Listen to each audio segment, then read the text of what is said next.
కల్వకుంట్ల కవిత తనపై వస్తున్నటువంటి విమర్శలపై హైదరాబాద్లో మీడియాతో మాట్లాడారు. తాను చిచోరా రాజకీయాలు చేయదలుచుకోలేదని, హుందాగా వ్యవహరిస్తానంటూ స్పష్టం చేశారు. ఆమె మాట్లాడుతూ రాజకీయ విమర్శల పేరుతో కొందరు తనపై వ్యక్తిగత ఆరోపణలు చేస్తున్నారంటూ పేర్కొన్నారు. గత 10 ఏళ్లుగా కాంగ్రెస్తో ఏ సంబంధమూ లేదని, కేవలం ప్రజల కోసం పనిచేయటమే తన లక్ష్యమని తెలిపారు. ఇటీవలే తనపై వచ్చిన ఆరోపణలను రాజకీయ దుష్ప్రచారంగా ఆమె అభివర్ణించారు. బీఆర్ఎస్ పార్టీకి ప్రజల నుంచి వ్యాపక మద్దతు లభిస్తుండటంతో తమ ప్రతిభను దిగజార్చే ప్రయత్నాలు జరుగుతున్నాయంటూ అభిప్రాయాన్ని వ్యక్తం చేశారు కవిత.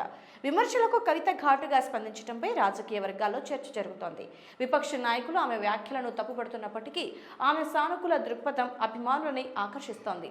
ప్రస్తుత రాజకీయ వాతావరణంలో విమర్శలు, దుష్ప్రచారాలు సాధారణంగా మారినప్పటికీ ప్రజాసేవ లక్ష్యంపై దృష్టి పెట్టడం ముఖ్యం. కవిత తన మాటల ద్వారా ఈ అంశాన్ని స్పష్టంగా తెలియజేశారు.